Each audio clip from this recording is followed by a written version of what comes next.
Good night, darling. Larry, isn't it exciting about our getting married?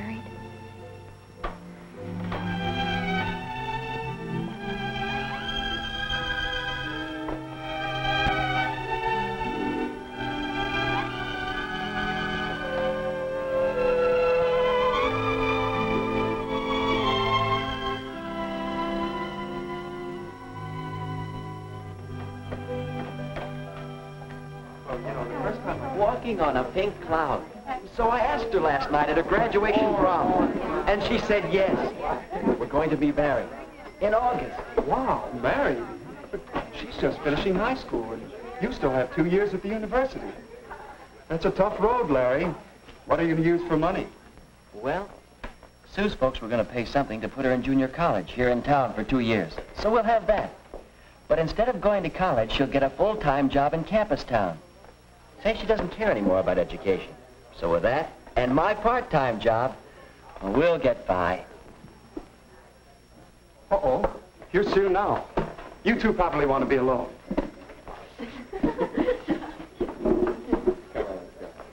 Sue, honey. Oh, Larry. Well, what's the matter? It's the folks. We had a terrible scene. I couldn't sleep a wink. They don't approve. They say I'm too young. They want me to finish 2 more years of schooling before I even get engaged. Oh, Larry. Oh, buck up, sweetheart. They can't stop me. Relax. And act normal till after your graduation next week. Then I can borrow Phil's car. Down to Greenville. There's a justice of the peace down there. We'll elope, honey. But, Larry, I wanted a church wedding. And all the parties and showers for me, too, and my folks. That would break Mom's heart. Well, we're the ones that are getting married, not your folks. I don't know, Larry. I read somewhere that a marriage without parents' approval has 2 strikes on it from the start. But if eloping's the only way... No, maybe it isn't. Maybe you could convince your folks that you should get married. But how, Larry? How?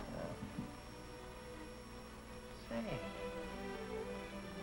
I'll bet we could get some advice from the marriage counselor over at the church. His name is Hall. Phil told me about him. He teaches a course in marriage and family living at the college. Do you think he could help me with my folks? Well, it's worth a try, isn't it?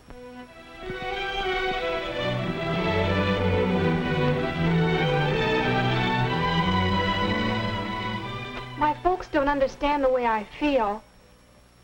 So that's the story, Mr. Hall. Do you think you can help us get married? Why, I'm in favor of marriage. In fact, I spend a good deal of my time helping people to get ready for marriage. Now, let's see. You've known each other for... 3 months, 1 week, 2 days, and 17 hours. And you're 18, Sue? And 19, Larry? Have either of you ever been in love before? Well, but not like this. This is the real thing. Yes. I had a chum in college who had the real thing with 8 successive girls. Oh. Oh, it's all right if you have it, fine. It's a very important factor in building a happy marriage.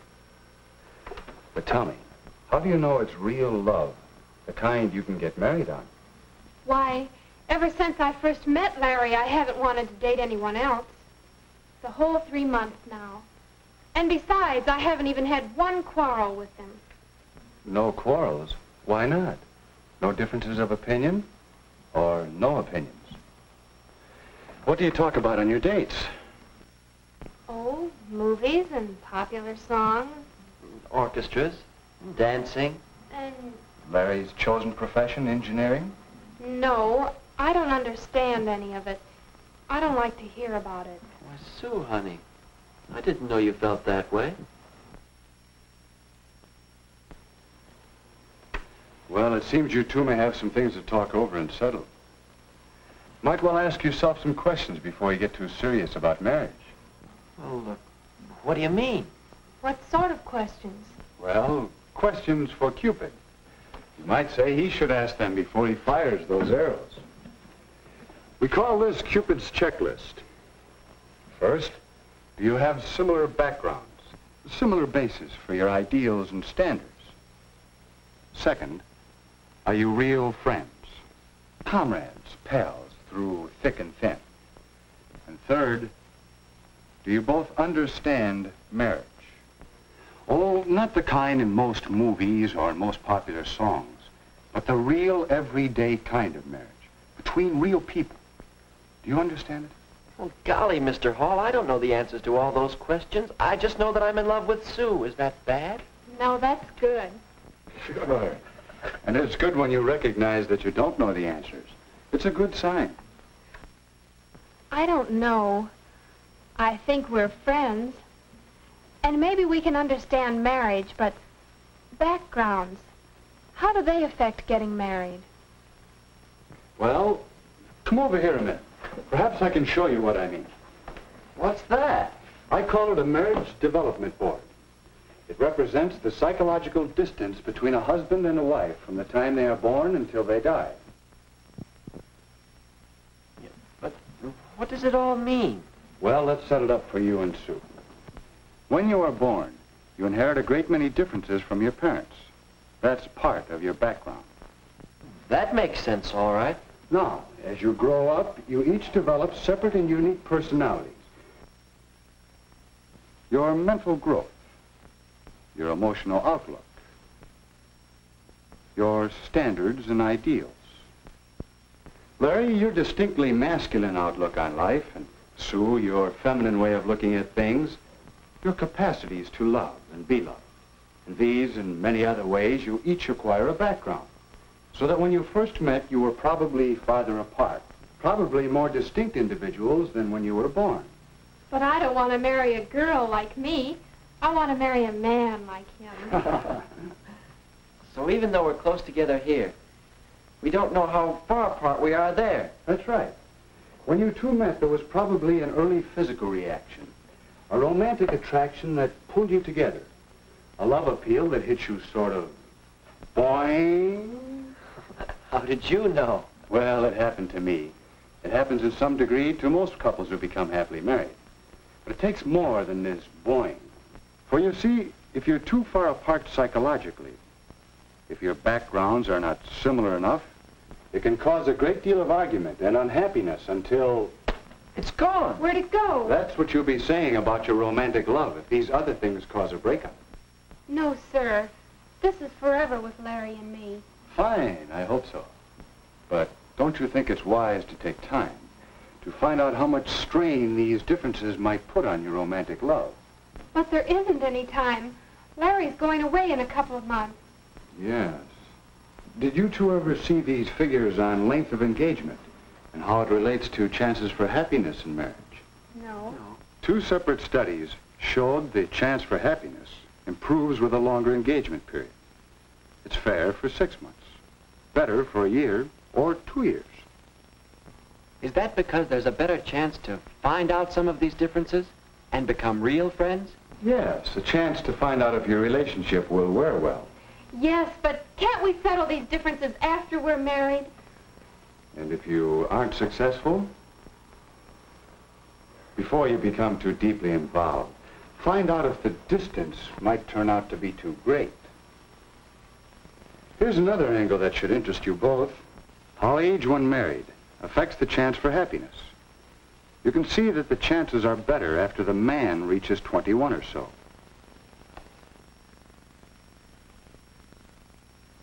And the same studies showed that the woman must be 19 or 20 before the chances for happiness begin to be good. But why? What's the difference between 19 and 21 or so? The difference is in you the next few years. You, Larry, and you, Sue. Young people seem to change and mature in these years from 18 to 21 or even later. So that a person you might marry at 18 or so will seem like quite a different person to you a few years later. Gee, hon. Doesn't take an engineer to see that we're on the bad part of the curve of these graphs. All of them. Yeah. I see our chances aren't so good now. What are we going to do? I thought you were going to help us get married.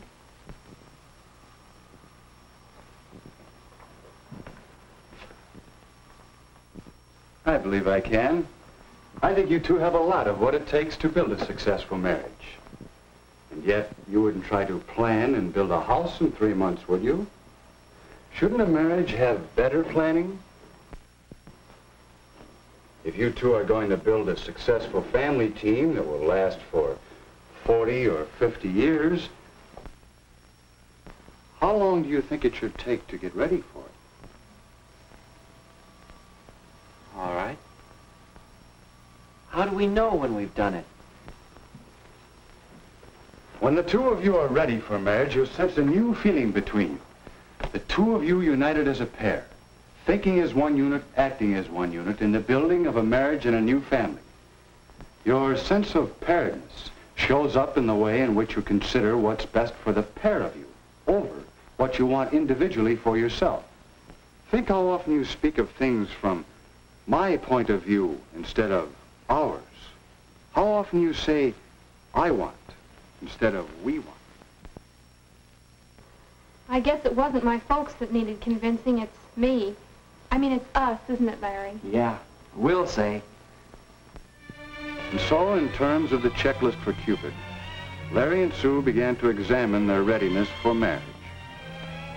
Do we have similar backgrounds? Do we agree on our religious beliefs? And have the same feelings about religion in general? Do we have the same ideals and standards and tastes?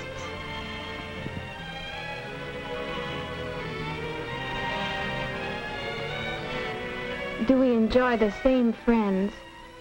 Do we share the same interests? And what about Sue and me? Are we real friends? Do we have a real happiness in being together? Talking? Or just doing nothing together? Does each of us really want to make the other one happy?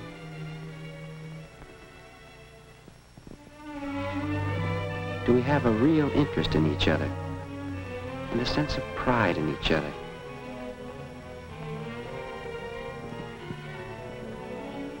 Do we know each other's peculiarities? Do we both have a spirit of give and take? Can we quarrel and come out of it with something better than before?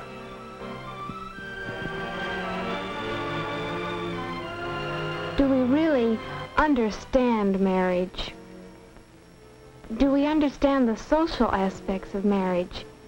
Have we an understanding about money matters and how important it is to have enough money to do more than just get by?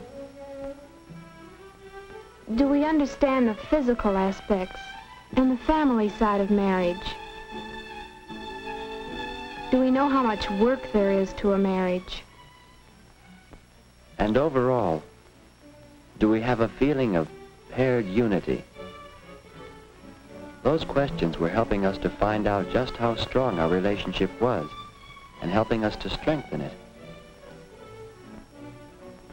So the next time we called on Mr. Hall, we realized how much he had been helping us. He had been talking for some time with our parents, and there seemed to be general agreement that Sue and I now had a much better idea of just how much psychological distance still separated us. If you want to, Sue, your mother and I, we can make arrangements for you to begin school at State U this fall with Larry instead of at the junior college. If we want to. Then, if you two get along, in school, that is, if you continue to reduce the psychological distance, then perhaps at Christmas vacation or at Easter vacation, we'll be glad to announce the engagement. Oh, Larry! And then we can be married when Larry graduates in 2 years. I mean, 1 year and 10 months and 3 days. Yes, if the engagement period gives you two the opportunity to work things out together. If you both still want it. I guess you might say we're engaged to be engaged. And Mr. Hall, we both want to thank you. And say, now do you think we have anything more than... Boing! Why, yes, I think you've made a good start towards getting ready for marriage.